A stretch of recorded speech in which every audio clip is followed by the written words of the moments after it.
Well, we don't behave like ants. Sometimes yes, but not always. Yes. Pedestrians sometimes move like ants when they form lines. For example, in the Paris metro, these directional lines of movement. We will find similar things, for example, with ants. And it's true that it's self-organized because there's no rule that says walk to the right, walk to the left, and it self-organizes. People structure themselves like that. So, ants are quite similar, but after the inertia, collisions between ants don't have the same consequences as between two humans. Two humans running and colliding. It doesn't have the same effect as two ants colliding. Indeed, we've already talked about these two topics, but there's one that interests me too. You wrote a book about it, so we'll come back to that a little later in the interview. So, you're talking about fungi. Why are you interested in fungi?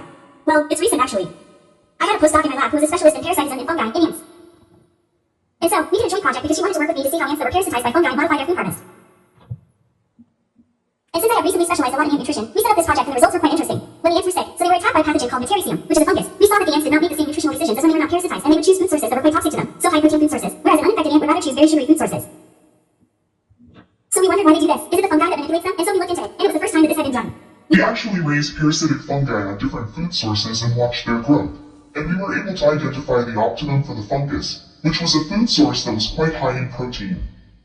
So when Nico and I thought, clearly the fungus is in control. That's going to make a great story and all, but in fact, it's not at all. The story is even more interesting because the second hypothesis we had was that either the fungus is in control and forces the ant to go towards protein food sources because it wants protein, or the ant needs protein to boost its immune system. Obviously doesn't move. It was a plant, but that bothered people for a very long time. They said, but still, it doesn't look like a plant at all. And what bothered people was that they couldn't understand how mushrooms reproduced at the time. So, they called it an imperfect plant, a tumor, and there were even people who thought that it was spontaneous generation, that it came after the rain, that the mushroom was made of methane. Okay, well, it took a very long time. At the end of the 17th century, beginning of the 18th century, with the advancement of microscopes, they finally managed to see the spores. So they are the seeds of the mushroom, and so they say to themselves, oh no, it has spores. And so Lenny says, you see, it has seeds, it's a plant. So it goes back to plants. But there are lots of people who say no, it's not possible, they're not plants. In 1969, he finally decided to say that mushrooms are not plants. And then we realized with phylogenetic studies that not only are they not plants, but they are very close to animals. So we have a common ancestor, yes, with mushrooms. So we have to imagine that at the time they were single-celled creatures that were flagellated, a bit like single-celled spermatozoa. Okay. And they split in two. This gave rise to mushrooms on one side and animals on the other. So, we are much closer. We are very far removed from plants. But fungi are as far removed from plants as we are. So they are truly organisms. So what differentiates a fungus from a plant is that, on the one hand, plants are autotrophic. That is to say, they are able to create their own food using energy from the sun and CO2. Whereas we and fungi do not know how to do that. We do not know how to photosynthesize. So that is already a big difference between us and plants. And then fungi have a way of consuming their food called osmotrophy. That is to say, they excrete enzymes outside and eat the porridge that has just been made. It is as if we were creating all our enzymes in front of our chicken and eating chicken soup. Well, we don't eat like that. So, let's say that we do it too. But we do it in a tablet in a stock box. Yes, it works. So what makes fungi interesting to study? Well, fungi are fascinating because for me, if we had to define them with just one word, it would be opportunism. A fungus is everywhere. We know of 150,000 species, but there are supposedly 5 million, so clearly, we know nothing. Some fungi are what we call saprotrophs or saprobes, meaning that they break down organic matter and that's what they eat, i.e. plant debris, excrement, corpses, and so on, anything that's dead. Then, there are those that live in symbiosis with plants, clinging to the roots of plants. And here, we still have 90% of plant species on the planet that are associated with fungi. That is to say, there are almost no plants that are not associated with fungi. And so they create an exchange where the plant provides sugar to the fungus, and in exchange the fungus gives it water, nitrogen, and mineral salts that it takes from the environment. Without fungi, plants do very, very badly. There are even plants that cannot even grow without fungi. And then there are parasites, which represent 30% of fungi.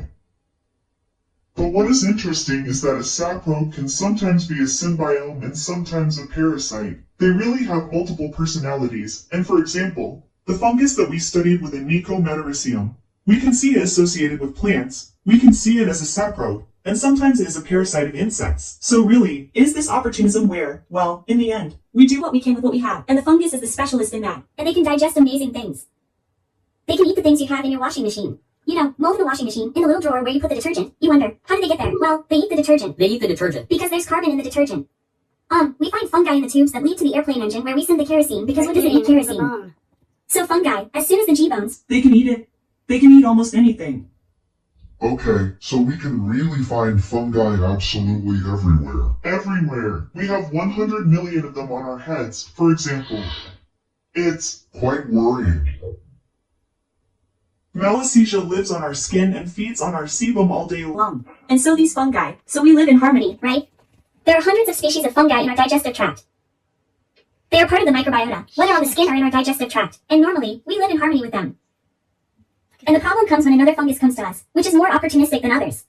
And so, that's what we're going to have, mycosis, and so on. Okay, because just before we talked about 30% of fungi being parasites. Yeah, that's a huge 30%. Not that many because originally all fungi were parasites. Fungi were originally parasites of algae. The very first fungus was a single-celled organism that entered the cells of algae and ate the inside of its cells. So they're all parasites, and in fact, when they became zootropic, it was more like opportunism. I haven't found any others. I learned to eat organic matter, and there are many hypotheses that say that fungi are what allow plants to emerge from the water and invade the terrestrial environment.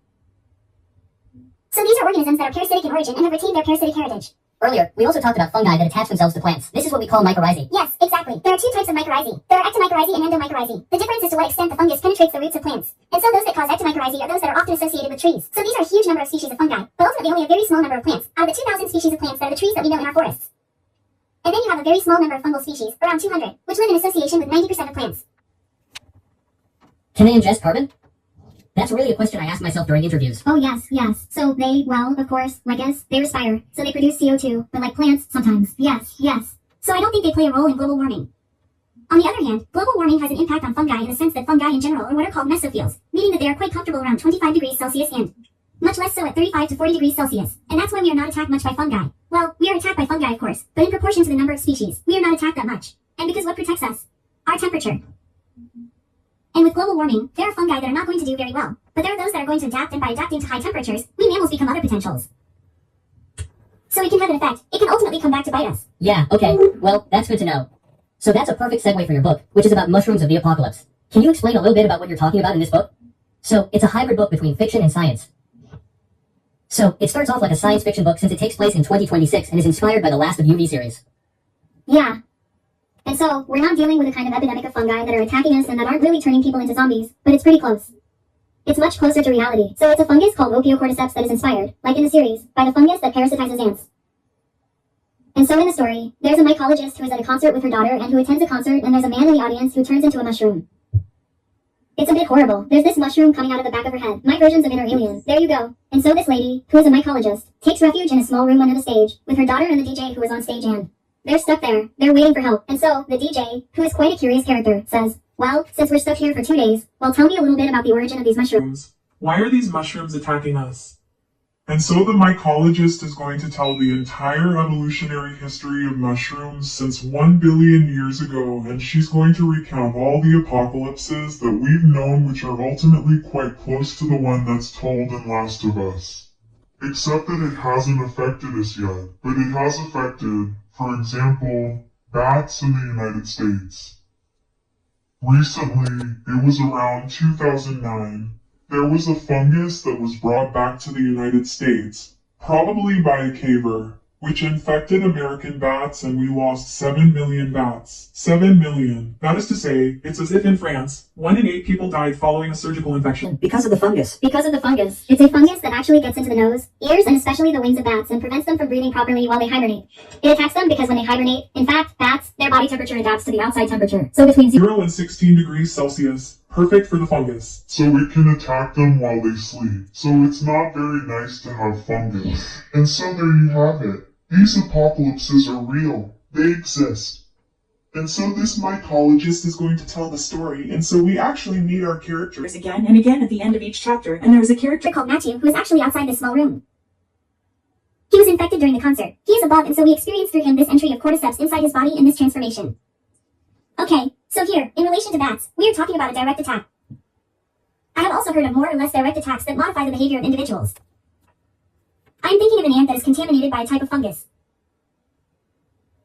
So before going any further, can we see how a fungus can control the behavior of an individual?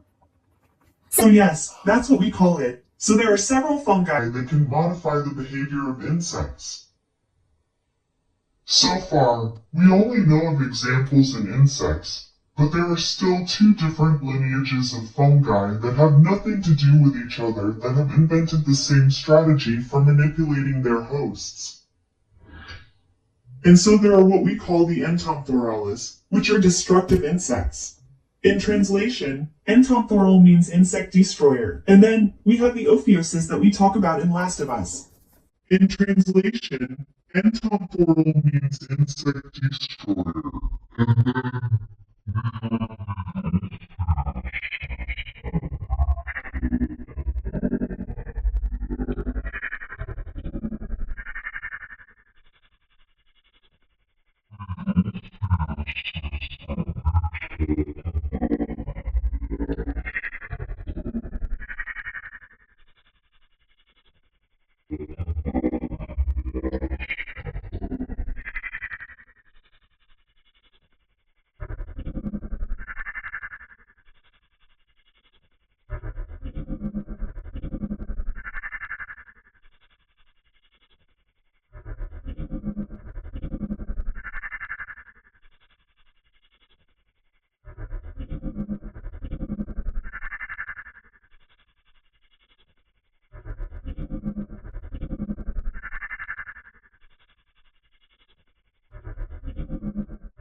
Yeah. Like so many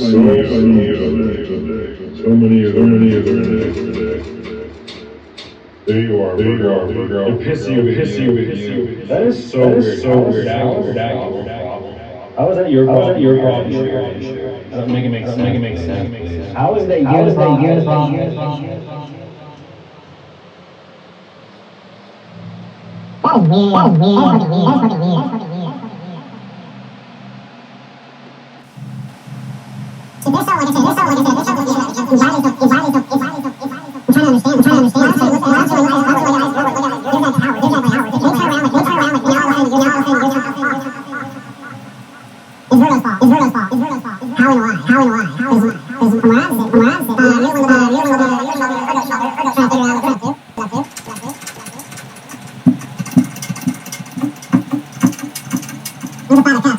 It's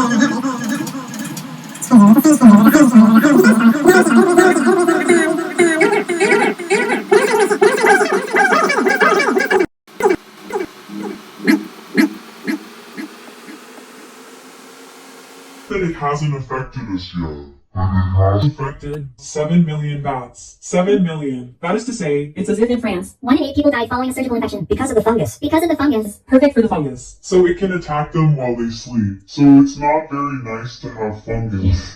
So yes, that's what we call it. So there are several fungi that can modify the behavior of insects. So far, we only know of examples in insects. But there are still 2 different lineages of